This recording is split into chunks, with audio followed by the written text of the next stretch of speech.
In today's video, we witness an incredible story of fate, love, and redemption. It all begins with a 92-year-old beggar, Xavier, who walks into a bustling cafeteria, desperate for a small meal but is met with cold stares and rejection. Yet, amidst the harshness of the world, a wealthy businesswoman named Graciela steps in, recognizing something extraordinary.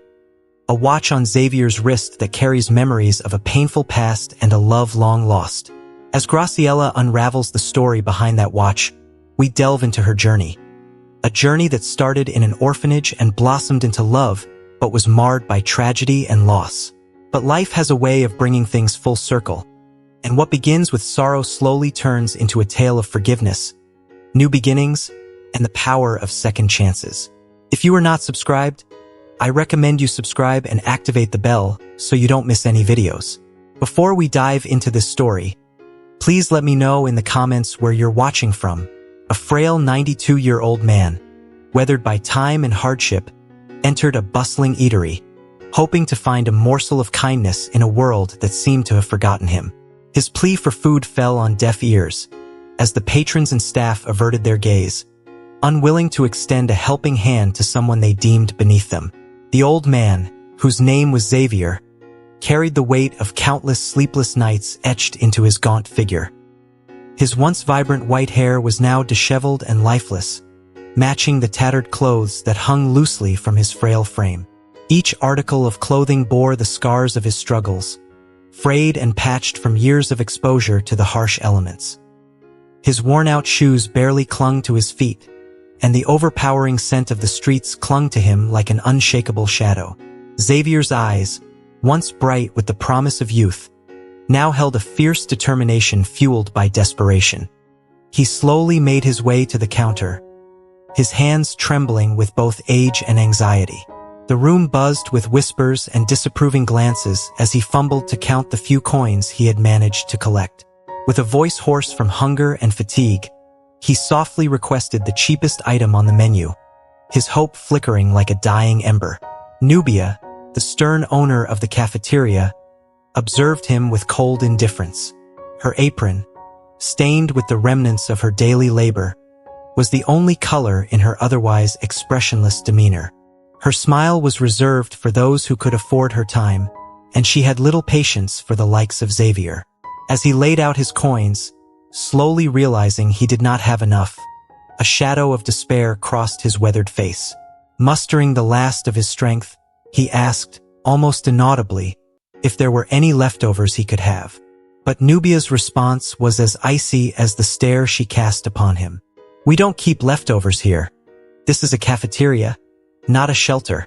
We have nothing for you," she said, her voice sharp with irritation. Xavier's heart sank further, his large, anguished eyes silently pleading for mercy. The tension in the room thickened as other customers voiced their discontent.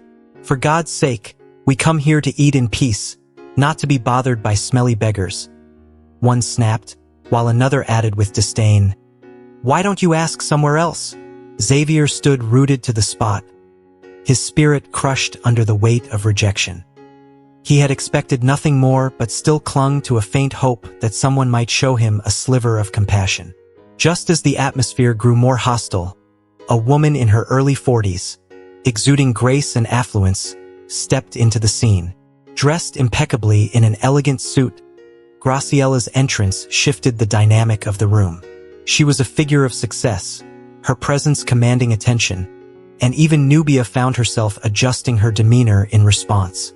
Graciela, a renowned businesswoman known for her chain of luxury boutiques, had unknowingly walked into a moment that would intertwine her fate with that of the destitute man before her. Her eyes soon fell on Xavier, and more importantly, on the watch that clung to his wrist. A watch that would soon reveal a connection neither of them could have anticipated, bringing past sorrows and buried memories to the surface. Nubia continued her cold and dismissive remarks toward Xavier while Graciela settled at a table, placing her order with an employee. As she waited, Graciela couldn't help but notice the uncomfortable exchange between Nubia and the elderly man. The harshness in Nubia's voice was unmistakable as she said, "Sir, I've already told you, we don't give anything away for free here." Please, leave." Her words were laced with disgust, and she took a deep breath, clearly wanting to rid herself of the situation. "This is a cafeteria, not a charity center. If you can't pay, there's nothing I can do for you," she concluded, dismissing Xavier's plight without a second thought. Xavier, with his head hung low, softly replied, "I just wanted something to eat." His voice tinged with the despair of a man on the brink of giving up. Witnessing this, Graciela, who had been observing quietly, could no longer stay silent. She rose from her seat, her indignation palpable as she approached the counter. "I'm going to pay for this gentleman's lunch," she declared firmly, her eyes locking with Nubia's in a challenge. Then, turning to the cafeteria owner, she asked, "Who owns this establishment?" Nubia, startled by the intervention, quickly responded, "I am, ma'am. My name is Nubia, and I apologize for what is happening here. It's not common for us to deal with such people." But before she could finish her sentence, Graciela interrupted, her voice unwavering. "You don't serve such people? Listen, Nubia, there's something important you need to understand." Graciela began, her tone serious and clear so that everyone, including Xavier, could hear. "Every day, we encounter people who face different struggles and challenges. How we choose to treat them says more about us than about them. Did you know that?" Nubia tried to respond, "I understand, ma'am, but it's difficult when—" Her voice trailed off as Graciela continued, not giving her a chance to justify herself. "It would be difficult if you put yourself in this gentleman's place or even in the place of your other customers, who also likely lead comfortable lives. Imagine the strength it took for this man to ask for help. We need to be the kind of people who lift others, not those who push them down. Do you understand?" Graciela's words were firm, filled with a sense of moral urgency. Nubia, now flustered, attempted to explain, "Oh, excuse me, the customers were upset, and I just could," but Graciela wasn't finished. "Think of those who come here regularly, the ones you know have the money to pay for everything. Today was a learning moment for all of us, Nubia. Let's try to be more empathetic, to make the world a slightly better place for everyone, because not everyone has the same opportunities. Now, give this gentleman whatever he needs. I will cover the cost," she said, turning her gaze to Xavier, her eyes softening with empathy. Xavier, deeply touched, thanked her repeatedly as he placed his lunch order. However, as he prepared to leave with his meal, Graciela's eyes caught something unusual. A watch on Xavier's wrist, its design sparking a distant memory. "Sir, wait a moment," she called out, her tone now filled with a mix of curiosity and disbelief. "Tell me, where did you get that watch you're wearing?" she asked, her eyes narrowing as she scrutinized the familiar design. Nubia, with a glint of malice in her eyes, turned her suspicion toward Xavier. "I'd like to know as well," she sneered, her tone dripping with disdain. "That watch seems a bit too luxurious for someone like you. Don't you think? Answer the lady before I call the police," she threatened, her gaze narrowing with suspicion. Her harsh words drew the attention of everyone in the cafeteria. Their curiosity piqued as the tension thickened. Yet, amidst the growing murmur of voices and prying eyes, Graciela remained oblivious, her focus entirely on the watch. As Xavier stood frozen, unable to respond, memories long buried began to flood Graciela's mind. These memories pulled her back to a painful chapter in her life, a time when she had to rebuild her world from the ashes after losing two of the most important people in her life simultaneously. Graciela's journey had been far from easy. She had grown up in an orphanage, a place that was both her refuge and her prison. She never knew the comfort of a true family, as her real parents were nothing more than distant, faded shadows in her mind. Despite never being adopted, the love and care she received at the orphanage had filled that void, but it was a bittersweet solace. When Graciela was old enough to understand the harsh truths of life, she learned that her father had succumbed to a drug overdose when she was just an infant, leaving her mother to abandon her at the orphanage's doorstep. The revelation was a heavy burden for a young girl, but despite the sorrow that weighed on her heart, She grew up healthy and joyful, clinging to the small moments of happiness that life at the orphanage provided. If you're still tuned into this video and find the story inspiring, drop a 1 in the comments to let me know you're still with me. It was Martina, an elderly employee at the orphanage with a heart full of compassion, who first told Graciela about her parents. Martina had seen countless children pass through the orphanage's doors, each with their own tragic story, but something about Graciela stirred a deep sense of empathy within her. She couldn't help but pity the little girl who had been left behind, yet she also admired her resilience. From the day Graciela arrived at the orphanage, Martina took her under her wing. Despite her tragic beginnings, the orphanage became a home filled with love and care. The simple environment was brought to life by the unwavering dedication of the staff, who became the family Graciela never had. Martina, always seen with her glasses perched on the tip of her nose and a warm smile on her face, became more than just a caretaker. She became a maternal figure for Graciela. She quickly recognized the sharp mind and kind heart of the young girl and made it her mission to nurture those qualities. She celebrated every small victory in Graciela's life, patiently teaching her lessons that extended far beyond academics. Lessons about resilience, kindness, and the pursuit of dreams. By the time Graciela reached 17, she had become a pillar of the orphanage, helping Martina care for the younger children and organizing daily tasks, from preparing meals to managing donations. The orphanage was often visited by volunteers, including amateur artists who brought not just donations, but joy and creativity to the children.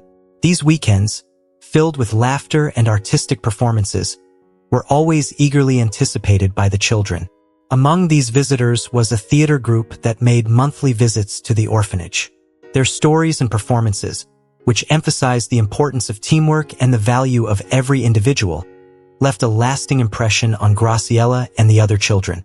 Graciela always knew when the theater group was scheduled to visit, as they would coordinate with her to understand the orphanage's needs. These visits were more than just entertainment. They were a highlight in the children's lives. During one such visit, a 20-year-old named Emmanuel accompanied the theater group to deliver donations and support his friend's performance. From the moment he entered the orphanage, he was captivated by Graciela. She, with her calm demeanor and natural grace, accepted the donations and promptly began organizing them in a small room reserved for such items. As she worked, her eyes met Emmanuel's, and in that instant, something profound passed between them. An unspoken connection that felt like it was orchestrated by destiny itself. It was one of those rare, magical moments of mutual recognition, where two souls simply know they are meant to be in each other's lives. Emmanuel was captivated by Graciela's radiant charisma and the maturity that belied her young age, while she found herself drawn to the genuine kindness he exuded and the sincere concern he showed for the well-being of the children at the orphanage. After that first encounter, Emmanuel seized every opportunity to return, under the guise of bringing more donations, though his true motivation was clearly to see Graciela. Their interactions became more frequent, and what started as casual conversations soon deepened into the sharing of dreams, laughter, and eventually, heartfelt confidences. The bond between them quickly evolved from friendship to passion, and then into a profound love. A love that was full of promises and the hope of a future they would build together. One day, when Emmanuel arrived with yet another batch of donations, his heart was racing with anticipation. "Graciela, I love being here with you," he confessed, his voice trembling slightly. "I know we can't officially be together while you're still at the orphanage, but I want you to know that I'll wait for you, no matter how long it takes," he added, his eyes locking onto hers with a wide, sincere smile. Graciela felt a flutter in her chest, her heart responding to his words with a mixture of joy and nervousness. "You give me butterflies, Emmanuel," she admitted shyly, her voice barely above a whisper. "And the thought of leaving this place with you by my side makes everything seem so much brighter." Curious and concerned, Emmanuel asked, "So, where will you go when you leave? Where will you stay?" Graciela's face lit up as she explained, "I'm going to stay with a lady named Guadalupe.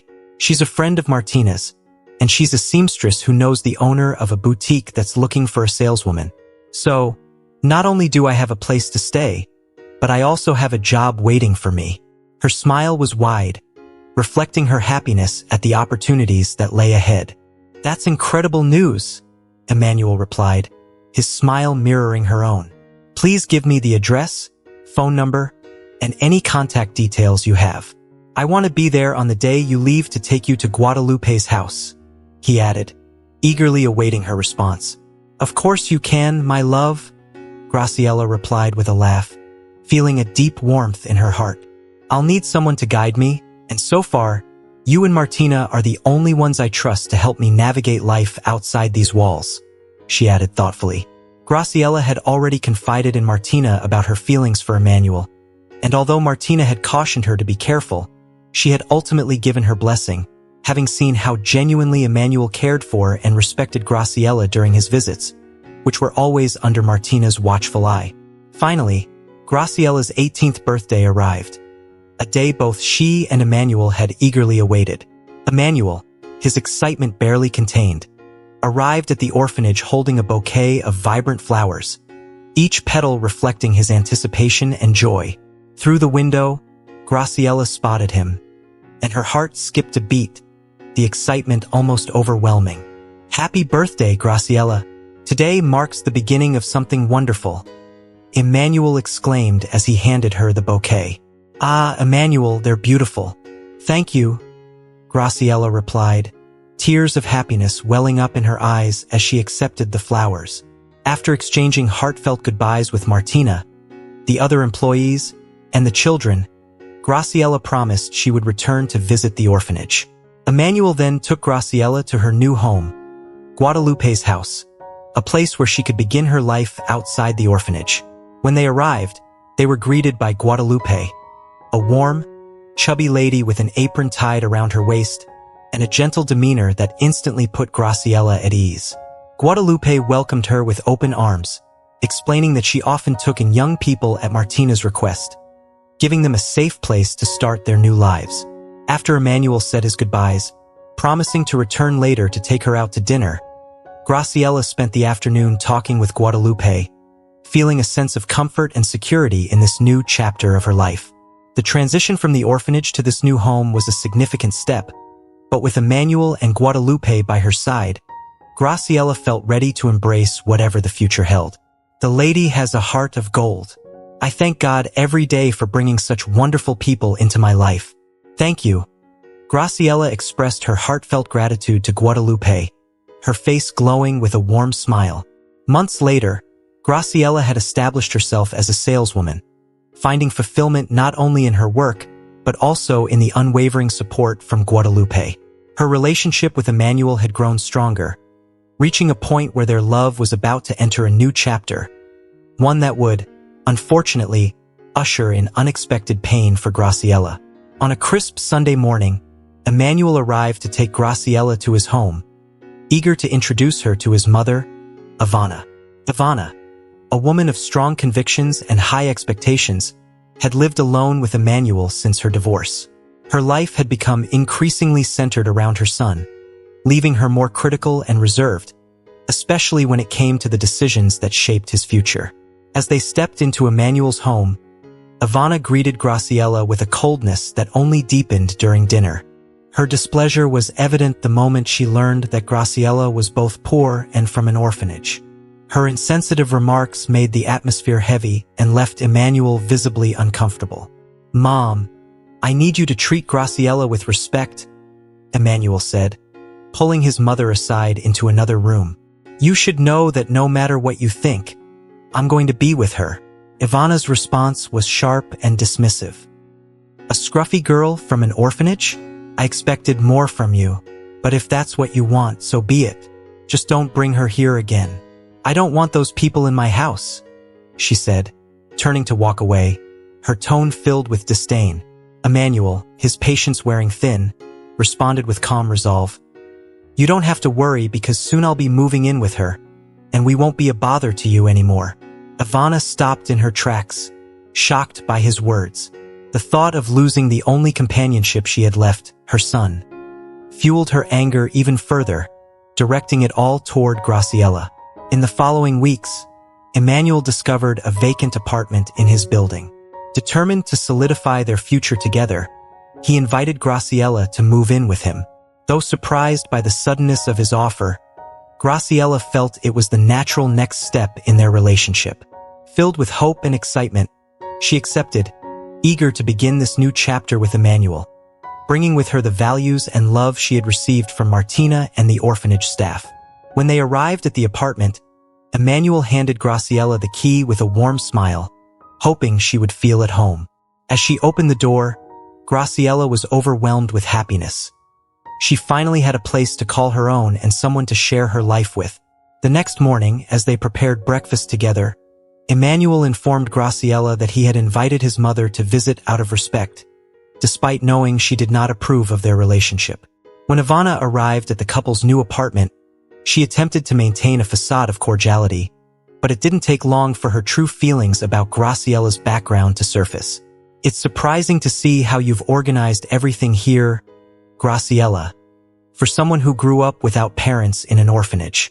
It's not bad, but it could use some improvements," Ivana remarked, her tone laced with condescension as she scrutinized the home. Graciela, striving to maintain her composure, responded with grace. "I learned a great deal from the people who cared for me, Mrs. Ivana. They were my family and taught me the value of creating a loving home." Despite her best efforts, these visits became increasingly tense for Graciela, who felt she had to constantly prove her worth, showing that her past did not diminish her ability to be a good partner to Emmanuel. Ivana, however, seemed determined to find flaws in every detail, justifying her growing doubts. "Interesting choice of colors, Graciela," Ivana said during another visit, her words dripping with sarcasm. "It's not what I would have chosen, but I suppose someone from an orphanage wouldn't understand true elegance or taste." Graciela, maintaining her calm demeanor, replied firmly but politely, "We all bring different experiences to life, Mrs. Ivana. I value the diversity my past has provided me." Meanwhile, Emmanuel, who had been observing the growing tension between the two most important women in his life, felt increasingly torn. His love for his mother was deep, but he wasn't willing to sacrifice his relationship with Graciela to appease Ivana's prejudices. "Mom," Emmanuel said, his frustration finally surfacing, "I've told you before, don't disrespect Graciela, especially not in our home. I don't know what it is that you have against her, but whatever it is, keep it to yourself." His voice carried a mix of irritation and resolve, making it clear that he was standing firm in his commitment to Graciela. If you're still tuned into this video and find the story inspiring, drop a 2 in the comments to let me know you're still with me. In a private conversation, Ivana's disapproval of Graciela reached a boiling point. "Son, I couldn't care less about that woman. My only concern is your future. Can't you see she's just an opportunist? She lived in an orphanage, had nothing a year ago, and now she's already living with you. Open your eyes before it's too late," Ivana insisted, twisting the truth to fit her narrative. "Do you even hear yourself, Mom? Do you know Graciela's story at all, to make such accusations?" Emmanuel's patience was wearing thin. "Please, just go back to your apartment and don't come back if all you're going to do is mistreat her," he finished, his tone laced with frustration. Ivana eventually stopped visiting after that confrontation, but her bitterness lingered. Whenever she encountered the couple around the building, her prejudiced comments resurfaced. In her eyes, Graciela was nothing but a burden, someone taking advantage of her beloved son. As time passed, life threw another curveball at the couple. Graciela became unexpectedly pregnant. The news initially terrified them both, but they decided to face the future together, embracing this new chapter with hope and a renewed sense of purpose. Yet, this decision left them vulnerable to harsh judgment, particularly from Ivana, who by now had completely withdrawn her support for her son's relationship. When Ivana learned of the pregnancy, her reaction was immediate and sharp. Her face tightened, and her brows furrowed in disbelief as she processed the couple's announcement. "So, that's it? Do you think you're ready to raise a child?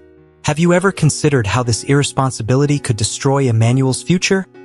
she asked, her voice dripping with disdain as she glared at Graciela. "Mom, this was a decision we made together. We know the timing isn't perfect, but we're going to raise this child with love and dedication. Emmanuel replied, doing his best to stay calm. And you, girl? Ivana spat, pointing accusingly at Graciela. Aren't you going to say anything? Did you plan this all along? Trapping Emmanuel with your mistake, trying to turn it into a lifelong commitment? I've seen people like you before. Fighting back tears, Graciela responded, Mrs. Ivana, I would never do something like that. Emmanuel and I chose to be together because we love each other. I would never take advantage of anyone, and as for the baby, it was a surprise to us, too. But we see it as a blessing, she said, her voice trembling as tears began to stream down her face. A blessing? You call this a blessing? Ivana scoffed. Emmanuel had a bright future ahead of him, and now you're going to ruin it. Mom, stop blaming Graciela. She's done nothing wrong here. We are in this together, and this child is not a mistake. Stop trying to create drama where there is none. Emmanuel intervened, his voice rising in defense of Graciela. Of course, you'd take her side, but that doesn't change the reality. Raising a child is a massive responsibility, and neither of you is ready for it, Ivana declared, her tone heavy with disapproval. Graciela, despite her best efforts to remain calm, tried to reason with Ivana. Mrs. Ivana, we may not have everything figured out, but we're determined to give our child the best life possible. I have a job, and my manager knows about my pregnancy and supports me. I hope that, in time, you'll see past your criticisms and be there for us, she said, drawing a deep breath to steady herself. Ivana's response was cold and dismissive. You can try all you want, but life won't bend to your naive wishes, she replied, her tone laced with skepticism. We'll see how long that optimism of yours lasts. As time passed, Ivana's critical attitude only intensified. She continued to make Graciela uncomfortable with her frequent visits, always quick to point out the challenges of raising a child and how it might hinder Emmanuel's career. She even went so far as to insinuate that Graciela's upbringing in an orphanage left her unfit to be a good mother. Do you know what you're getting into? A baby needs stability. Have you ever thought about how you're going to provide that? Ivana remarked during one visit, her eyes scrutinizing Graciela as she organized the crib. Graciela, maintaining her composure, responded patiently, I think about it every day, ma'am. I'm doing my best to prepare. I've taken care of young children before, and I know what a baby needs. Ivana, unconvinced, shot back. That's all well and good, but there's a big difference between planning and doing. Let's see how you manage when things get tough, girl. Emmanuel, growing increasingly weary of his mother's relentless negativity, intervened. Mom, that's enough. Graciela is doing everything she can. We need your support, not more criticism. Despite Ivana's best efforts to drive a wedge between them, the couple's bond remained unbroken, though Ivana's harsh words left scars that would take time to heal. A few months later, tragedy struck, deepening the wounds that Ivana's words had already inflicted. Emmanuel and Graciela had eagerly anticipated their ultrasound appointment, a day they had been looking forward to with joy and excitement. It was one of those precious moments when future parents get to see their baby, and the couple was filled with happiness as they heard the strong heartbeat and saw the tiny form on the screen.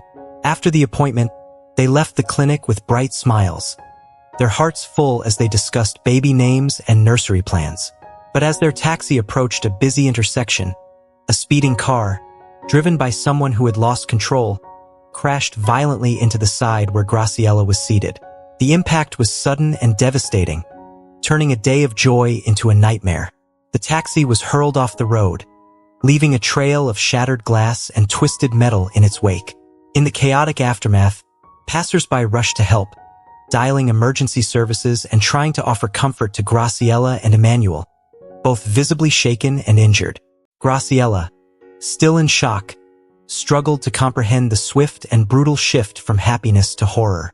The wail of ambulance sirens soon filled the air, cutting through the panic and confusion. Paramedics arrived quickly, working efficiently to assess the injuries and prepare Graciela and Emmanuel for the rushed journey to the hospital. Graciela was carefully lifted onto a stretcher, her mind reeling as she struggled to process the unfolding tragedy. Emmanuel, gravely injured, was attended to by another team of medics. Both of them rushed to the nearest hospital, their future now hanging by a thread. At the hospital, the staff moved with practiced efficiency. A flurry of activity surrounding Graciela as she lay on the gurney, her mind spiraling in and out of consciousness. Every moment felt like an eternity as she waited for news, her world reduced to a terrifying silence, where only her heartbeat echoed in her ears. Time seemed to stretch, her thoughts swirling in a mixture of dread and numbing disbelief, unable to grasp the full extent of what had happened. When a doctor finally approached, his expression grave, Graciela felt her breath catch in her throat. His words came slowly, each one striking her with a force that knocked the air from her lungs. "We are very sorry, Graciela, but you have lost the baby, and Emmanuel is in critical condition." The words echoed in her mind, repeating over and over until they lost all meaning. Yet the pain they carried only deepened. It felt as if the floor beneath her had given way, plunging her into a bottomless chasm of despair. The joy, the hope, the dreams she had nurtured so carefully, they were all snatched away in an instant, leaving her hollow and broken. Later that day, as Graciela lay in the sterile, too bright hospital bed, her body weak from physical injuries and her heart shattered from the emotional toll, the door to her room burst open. Ivana, her face contorted with grief and fury, stormed in, her footsteps heavy and deliberate, shattering the fragile piece Graciela had tried to cling to. Graciela, still reeling from the devastating news, looked up to meet Ivana's fiery gaze. The older woman's face was twisted with rage, her eyes burning with accusations. "This is your fault, you wretch. If it weren't for you, my son wouldn't be in this state, and my grandson would be alive. Are you satisfied now?" Ivana's voice was sharp, each word dripping with venom. Graciela, too weak to defend herself, felt each of Ivana's words like physical blows, tearing at the last threads of her strength. She tried to speak, but her voice was barely a whisper, trembling under the weight of her sorrow. "Ivana, I never wanted this. It was an accident. I also lost my baby," she managed to say, her voice cracking with the effort to hold back tears. "Don't you dare speak. You've always been irresponsible. You come from an orphanage and you never had a real family to teach you how to be decent. You appeared in my son's life out of nowhere, manipulated him, and now look what's happened. How can you live with yourself, knowing you've destroyed my family, you miserable woman?" Ivana's voice grew louder, filled with a desperation that bordered on hysteria. A nurse, sensing the escalating tension, quickly intervened, stepping between Ivana and Graciela. "Ma'am, please, you need to calm down, or I'll have to ask you to leave. She's also injured and needs rest," the nurse said firmly, her presence a barrier of protection for Graciela. Ivana, her breath coming in ragged gasps, threw one last contemptuous look at Graciela before allowing herself to be led out of the room.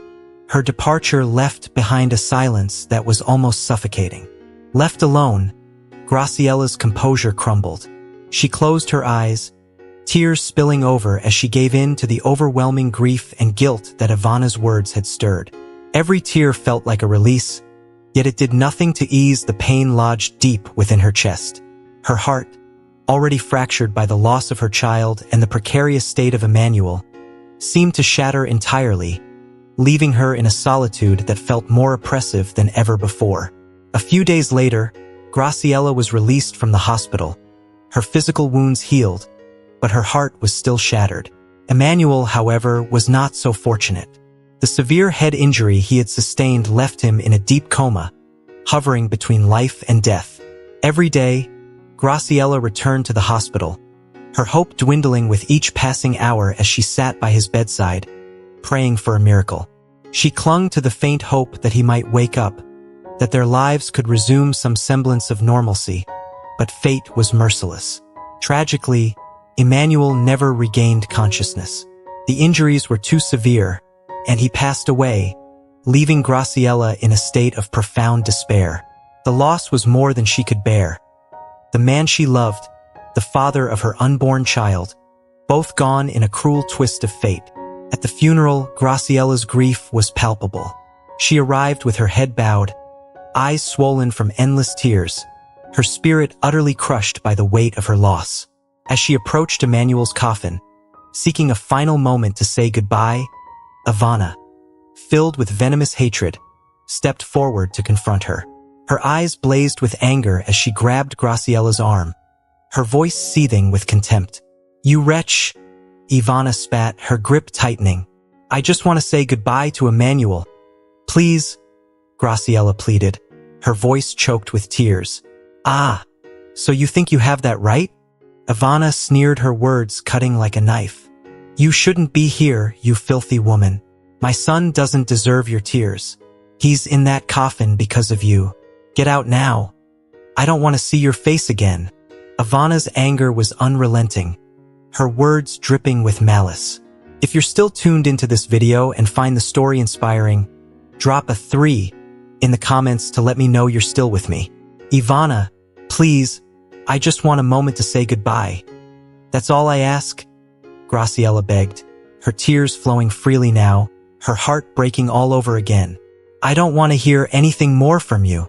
Leave now," Ivana demanded, pointing toward the door with a finality that left no room for argument. Humiliated and cast out, Graciella left the funeral, her heart in tatters, her body weak with grief. It felt as though the world had collapsed around her, the weight of her sorrow pressing down on her like a physical burden. She couldn't even say a proper goodbye to the man she had loved so deeply, the man whose loss now consumed her. Ivana's harsh accusations echoed relentlessly in Graciella's mind, each one a poison that seeped deeper into her soul. She withdrew into herself, isolating herself from the world, her mourning becoming a dark and solitary experience.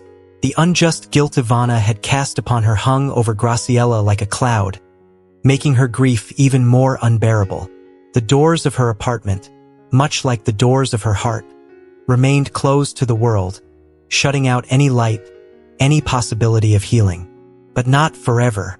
Though she was defeated and broken, Graciella eventually found the strength to breathe again. She came to realize that if she had survived, it was because life had more in store for her, and she needed to find the will to move forward. On a blistering hot day, the sun shining harshly, as if to burn away the remnants of her old life, Graciella woke up with a newfound determination. She decided it was time to leave behind the memories that haunted her and start anew. With a resolute heart, she packed her belongings and moved to the capital, leaving behind the apartment that held too many painful memories. The money she had saved at Emmanuel's request, the fruits of her labor as a saleswoman, became the foundation upon which she would build her new life. It was not just a move. It was a rebirth, a chance to rebuild her life from the ashes of her past, to find peace and purpose once more. Graciella's life slowly began to take on a new shape after she settled into her small, modest apartment. It was a humble space, but it was hers, a sanctuary where she could start to heal and dare to dream of a brighter future. The apartment was located in a vibrant area, not far from several high-end boutiques that piqued her interest and reignited her passion for fashion. It wasn't long before Graciella saw a golden opportunity to reclaim a part of herself that had been dormant for too long.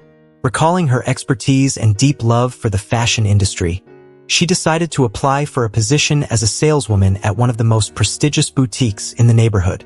With her prior experience and a natural talent for connecting with customers, Graciella impressed the boutique's owner, Elena, and quickly secured the job.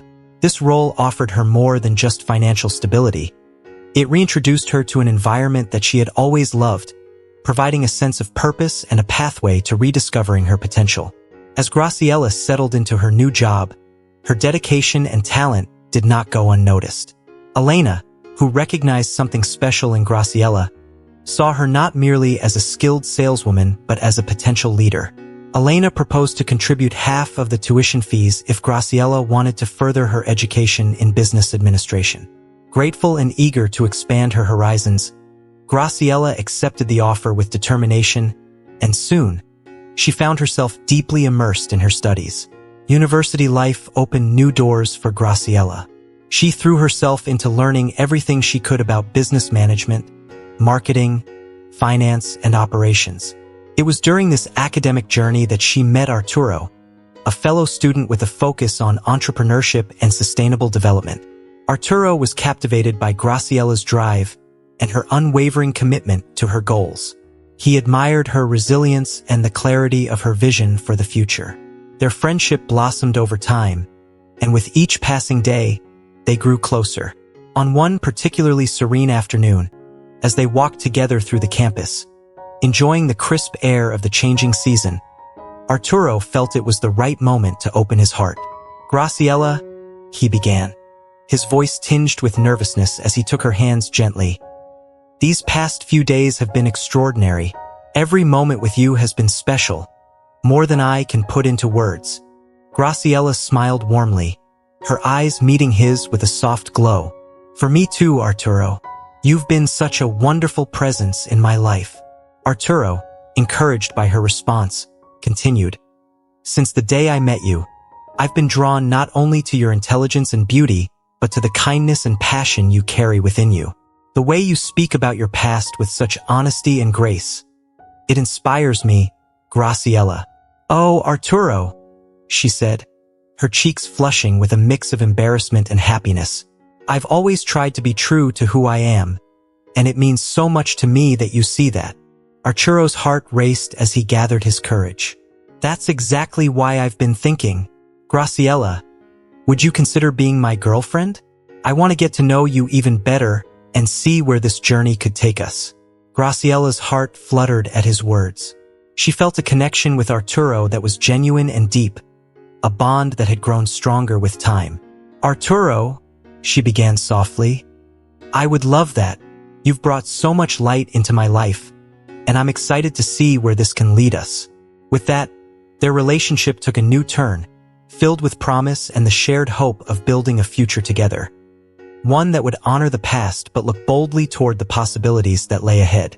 As Esteban and Graciela reminisced about the long journey that brought them to where they were, a sense of pride and fulfillment filled the room.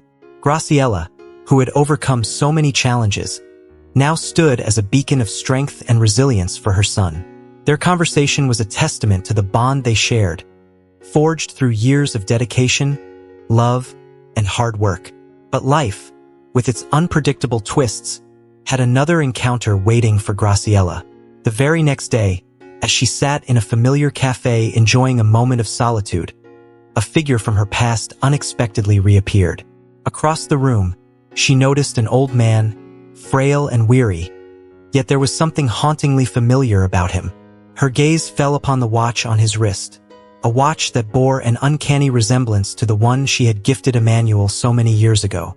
A wave of emotion washed over her, a mix of disbelief and curiosity. Unable to shake the feeling, she felt compelled to approach the man, whose name she soon learned was Xavier. The noise and bustle of the café faded into the background as Graciela's focus narrowed on this one individual. She sensed something profound in this chance meeting, something that demanded she take action. "Could you please accompany me?" Graciela asked Xavier, her voice gentle but insistent. His eyes, wide with a mix of surprise and uncertainty, met hers. "Sure, ma'am," he replied, a note of gratitude in his tone. Graciela took his arm, guiding him out of the café. "Let's go. It's too noisy here, and I don't want you to be exposed to so much humiliation," she added, her words carrying the weight of someone who understood far too well the sting of public judgment. As they stepped outside into the fresh air, away from the prying eyes and whispered judgments of the café patrons, Graciela felt an odd sense of destiny at work. She had no idea where this encounter would lead, but deep down, she knew it was important. An unexpected chapter in the story of her life, intertwined with the past she had once cherished. Xavier's voice grew heavier as he continued to recount the events that followed the loss of his son, Emmanuel. The pain of those days was etched into every word, revealing a man who had been broken by grief and misfortune. "After Emmanuel's death, we were both lost in our way. Ivana's bitterness towards his girlfriend, whom I now realize was you, Graciela, became an obsession. She convinced herself that you were to blame for everything, and I, in my sorrow and confusion, let myself believe it too. We were both consumed by our grief, unable to see past our pain. Graciela, who had been listening intently, felt the sting of those words. She had known that Ivana blamed her, but hearing it from Xavier, Emmanuel's father, reopened wounds she had tried so hard to heal. Yet, she remained silent, letting Xavier continue his story. To cope with the loss, Ivana and I made one bad decision after another, Xavier admitted, his voice tinged with regret. The repair shop that had once been my pride and joy fell apart as I lost all interest in it. Ivana, desperate for a way out of her misery, got us involved in a fraudulent betting scheme. We were promised easy money, but instead we lost everything. The little we had left after selling our home was stolen by the very people we thought we could trust. Xavier paused, his gaze distant as he relived those dark days. We ended up on the streets with nothing but the clothes on our backs and this watch, a memory of the son we lost. Ivana became convinced that it was all a punishment for her past mistakes, especially how she had treated you. She saw our destitution as a kind of atonement, though it only deepened her despair. Graciela, still holding the watch, felt a deep well of empathy for the man before her. She understood now how much pain and loss had driven both Ivana and Xavier to their current state. They were victims of their grief, as much as she had been a victim of their misplaced blame. "Mr. Xavier," Graciela said softly, her voice steady despite the emotions swirling inside her. "I never knew that my love for Emmanuel would lead to such suffering for you and Ivana.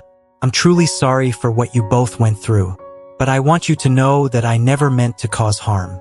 Emmanuel and I loved each other deeply, and I've mourned his loss every day since." Xavier looked at her, his eyes filled with tears. "I believe you, Graciela. I see now that we were wrong to blame you. It's just that losing Emmanuel, it destroyed us. We didn't know how to deal with the pain, so we lashed out at the only person we thought we could hold responsible. But it wasn't your fault." Graciela nodded, her heart heavy with both sorrow and relief. "Thank you for telling me this, Mr. Xavier. I'm glad we had this chance to talk, even if it's under such sad circumstances." Xavier nodded, wiping a tear from his cheek. "I'm just sorry it took us so long to see the truth. I don't know if there's any way to make up for what happened, but I hope you can forgive us." Graciela smiled sadly. "There's nothing to forgive. We've all suffered enough. What matters now is how we move forward." As they sat together in the park, the sun began to dip low in the sky, casting long shadows over the ground. For a moment, it felt as though time itself had stopped, allowing them to reflect on the long, painful journey that had brought them to this moment. The watch, a symbol of love, loss, and regret, rested between them, no longer just a relic of the past, but a bridge to a more understanding future. Graciela, feeling the weight of the day lift slightly from her shoulders, knew that this encounter had changed everything. It was not just about closure, but about finding a way to heal old wounds and perhaps, in time, build something new from the ashes of their shared tragedy. Graciela's heart ached as she listened to Xavier recount the tragic turn their lives had taken. The depth of their suffering was unimaginable, and the pain in his voice resonated deeply with her memories of loss and love. "Xavier, this is too much for anyone to bear. I can't even begin to fathom the weight of your pain," Graciela said, her voice trembling with empathy. If you're still tuned into this video and find the story inspiring, drop a 4 in the comments to let me know you're still with me. Xavier nodded slowly, his eyes downcast as he continued. "Yes, it's been a harsh road, but the cruelest irony is that this watch, this small piece of metal, is the only tangible connection I have left to my son. Ivana always told me that Emmanuel never took it off. It was as if it was a part of him." Graciela's eyes filled with tears as she looked at the watch, now so much more than just a timepiece. It held the memories of a love that had once been vibrant and full of promise. "This watch," she said softly, her voice breaking, "I gave it to him. It was my way of showing him how much he meant to me, how much I cherished every moment we spent together." Xavier looked at her, his expression one of astonishment mixed with deep sadness. "So, you were the one Ivana spoke of, the woman Emmanuel loved so much," he said, his voice thick with emotion. "I remember him visiting me at the shop, always with that light in his eyes when he spoke of you. But after the divorce, I distanced myself and he never told me much. Now, looking back, I wish I had been more involved in his life, understood more of what he was going through." Graciela nodded, tears streaming down her face as she recalled the day she had bought the watch. "I was so excited to give him something meaningful. I chose a model I knew he would love, something that represented both style and substance. And when I had his name engraved, I wanted it to be a symbol of the strength and stability he brought into my life. That initial G on the side," she added, gently tracing the engraving with her finger, "was my way of saying that I would always be with him, no matter what." Xavier was deeply moved by her words, feeling an unexpected closeness to his son through this woman who had loved him so dearly. "Graciela, I'm truly sorry for all the pain you've endured, especially at the hands of Ivana and me. We were blinded by our grief and anger, and we blamed you unfairly. Please, forgive us," he said, his voice filled with genuine remorse. Graciela shook her head slightly, a soft smile breaking through her tears. "There's nothing to forgive, Xavier. We were all hurt and we all suffered. What's important now is that we understand each other and that we can move forward with the knowledge that we all loved Emmanuel in our way. This watch," she said, handing it back to Xavier, "is a reminder of that love, and it's something we can all hold on to." Xavier hesitated, then carefully took the watch from her, his rough, trembling hands betraying the emotions he felt. "Thank you, Graciela. This means more to me than you can know." In that moment, the past and present seemed to merge, and for the first time in many years, Graciela felt a sense of closure, a release from the burdens of guilt and grief she had carried for so long. The connection between them, forged through shared pain and loss, was undeniable, and it gave them both a glimmer of hope that perhaps, just perhaps, healing was possible. Graciela gazed deeply into Ivana's tear-streaked eyes, her own heart swelling with a mixture of sorrow and compassion. The years had etched pain into both of them, but now, standing together, Graciela felt a powerful urge to transform that pain into something meaningful. "Mrs. Ivana," she began, her voice soft yet resonant, "I understand that you feel undeserving of forgiveness, but we all carry our burdens, and we've all made mistakes that haunt us. What matters most now is not what we've done, but what we choose to do from this moment on."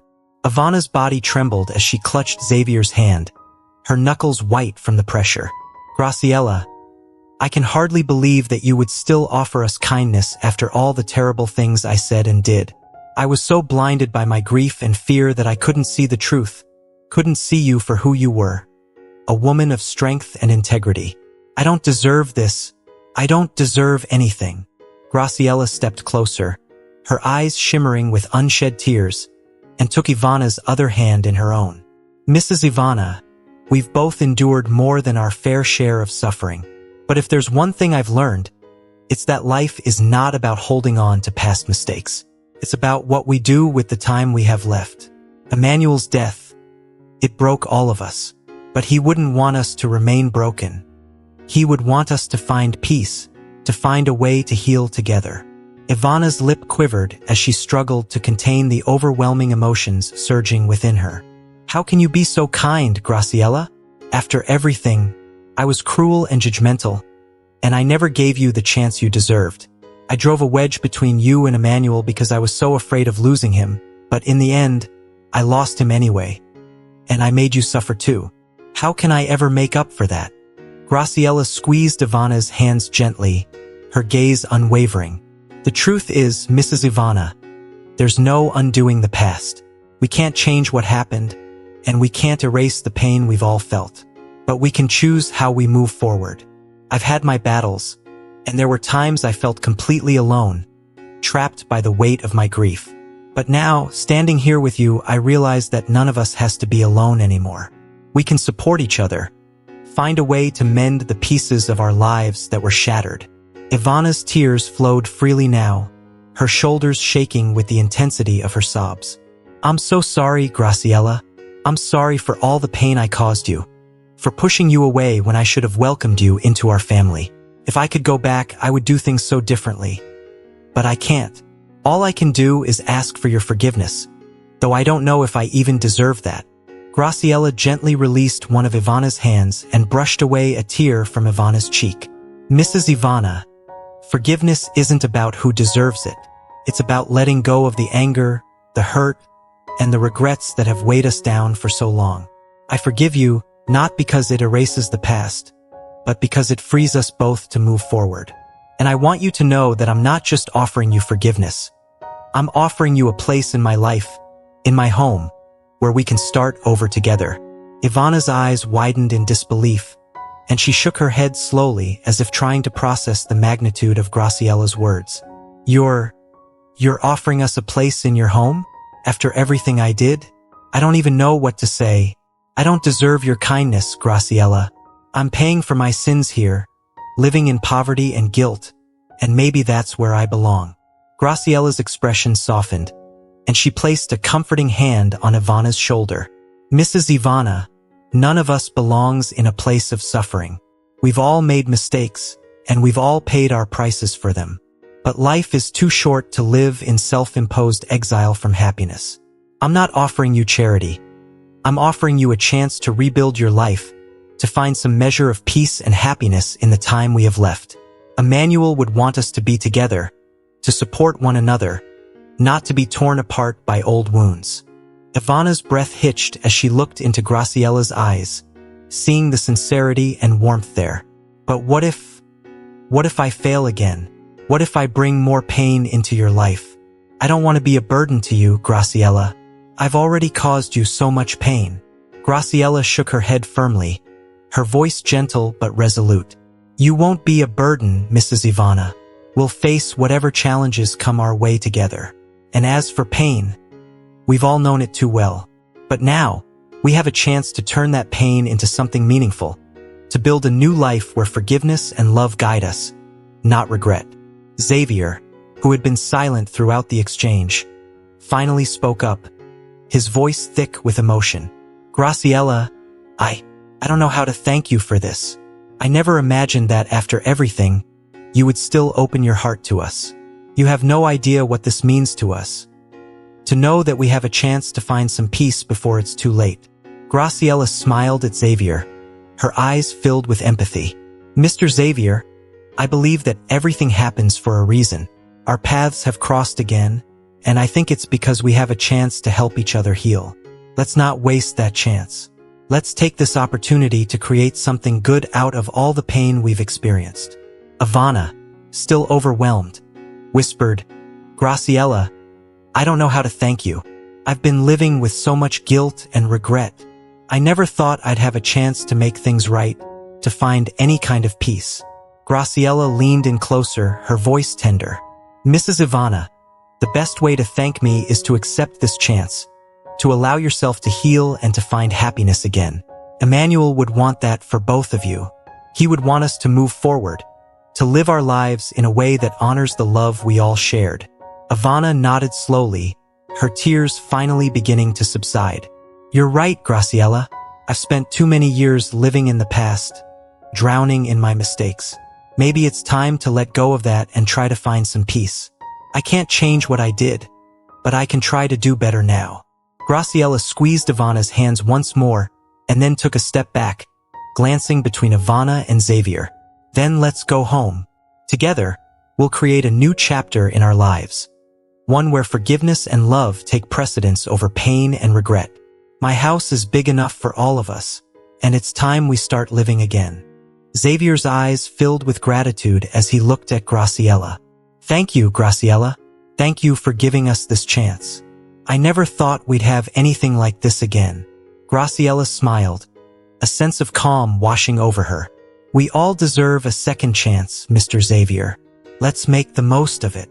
As they walked back to the car, the tension and sorrow that had hung over them like a dark cloud began to lift, replaced by a fragile but growing sense of hope.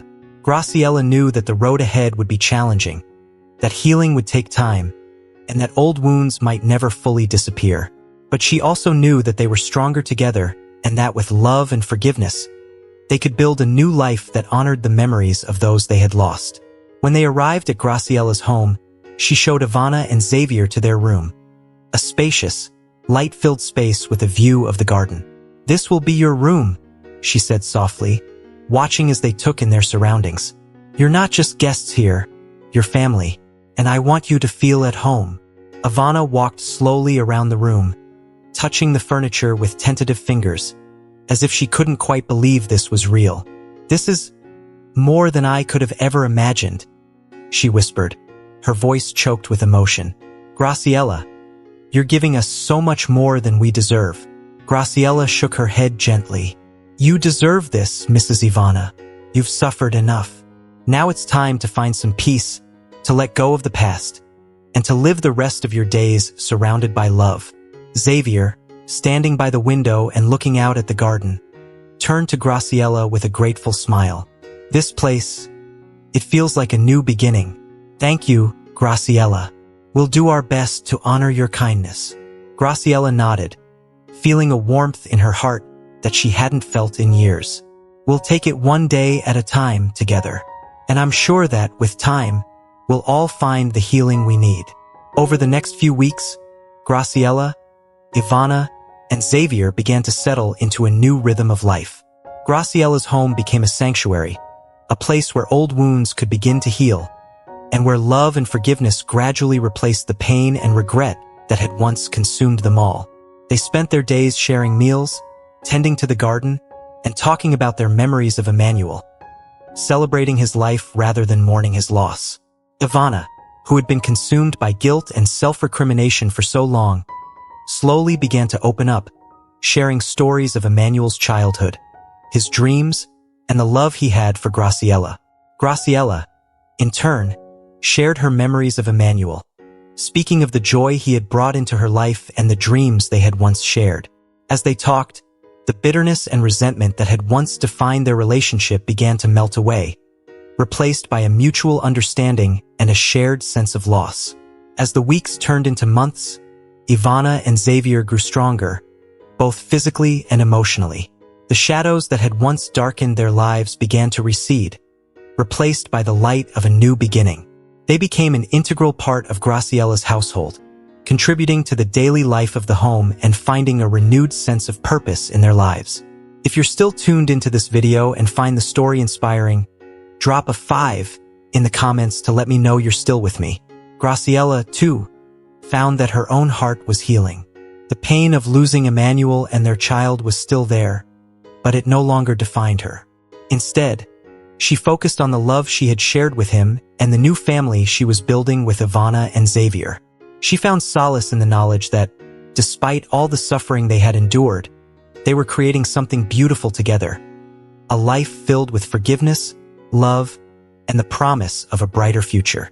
And so, in the quiet moments of the evening, as they sat together in the garden or around the dinner table, they found that they were no longer three people bound by tragedy, but a family bound by love, a family that had found its way through the darkness and into the light. And in that light, they discovered that, while the past could never be erased, it could be transformed into something new, something that brought them closer together and gave them the strength to face whatever the future might hold. Graciella's words hung in the air, filled with sincerity and hope, as she extended her hands to Ivana and Xavier, inviting them to step out of the shadows of their shared past. "Now is not the time for drama and stubbornness, Mrs. Ivana," she said, her voice steady but warm. "Life is too short to be anchored to old wounds. I have a proposal for us all. Let's create new, better memories. You know Emmanuel would be happy to see us finally getting along, don't you? Perhaps we can heal the scars that time has not yet mended." The proposal was met with a moment of silence, as Ivana and Xavier exchanged uncertain glances. But the weariness in their eyes revealed that they, too, longed for peace after years of turmoil. Graciella, sensing their hesitation, quickly called her husband, Arturo, explaining the situation in hushed tones. Without a second thought, Arturo agreed, his supportive nature shining through. He knew that this was the right thing to do, not just for Graciela but for everyone involved.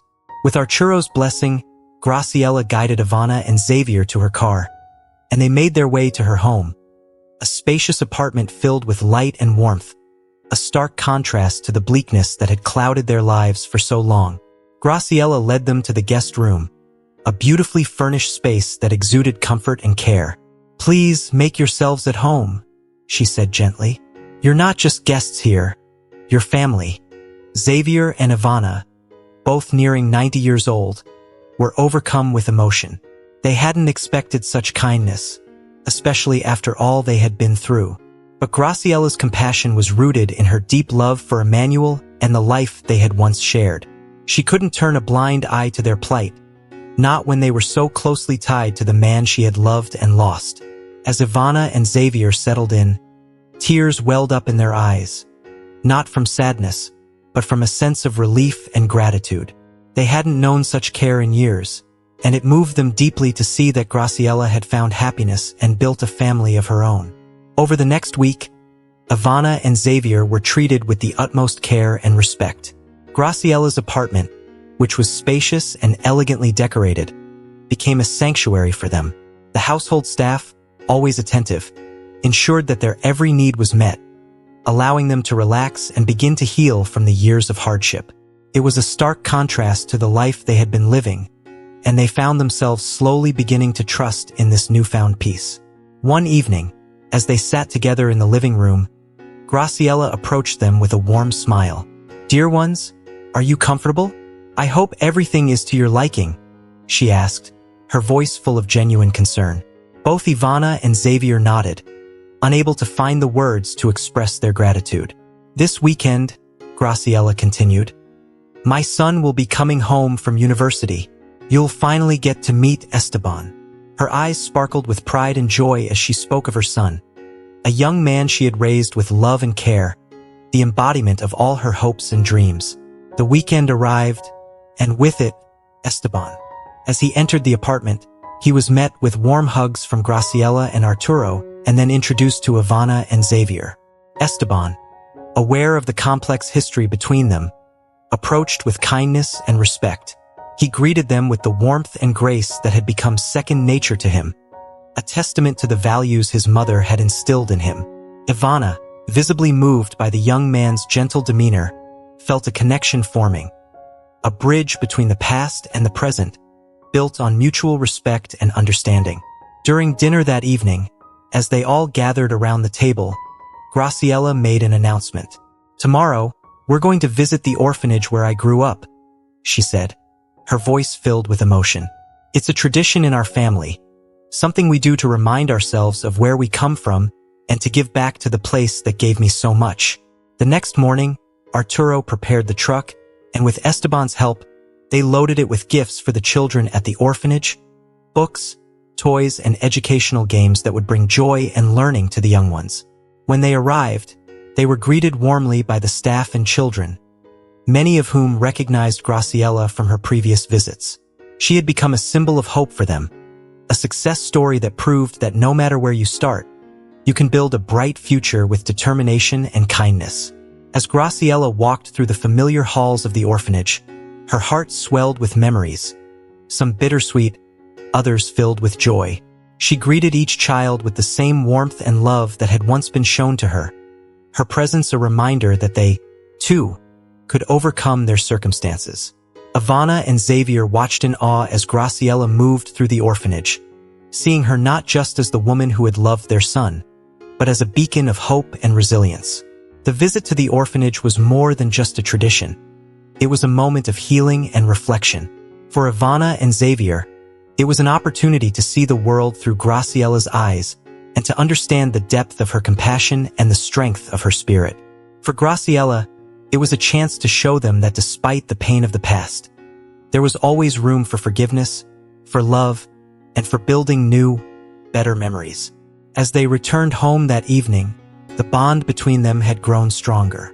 They were no longer just connected by their shared history with Emmanuel, but by the new experiences they were creating together. Graciela had given them more than just a place to stay. She had given them hope, a renewed sense of purpose, and the possibility of peace.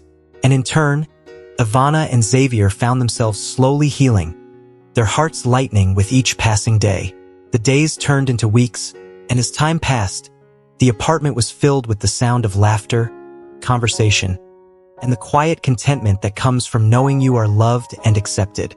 Graciela, Ivana, and Xavier had formed a new family, one that honored the past but was not defined by it. Together, they were building a future where forgiveness and love reigned, where the wounds of the past were slowly mended by the warmth of human connection. As we conclude this heartfelt journey, we are reminded of the profound impact that love, forgiveness, and resilience can have on our lives and the lives of others. Through Graciela's story, we witness the power of healing old wounds and the strength found in creating new, better memories, even when the past is filled with pain. Now, I invite you to reflect on this story and share your thoughts with us. What have you learned from Graciela's journey? Is there one lesson or piece of wisdom that you will take with you and apply in your own life? We would love to hear your insights, so please comment below with the one thing you have learned and how you plan to bring it into practice. If you enjoyed this video and found it meaningful, please leave your comment below, and don't forget to like, share, and subscribe to our YouTube channel. Your support helps us continue to share stories that inspire and uplift. Thank you for watching, and we look forward to reading your thoughts.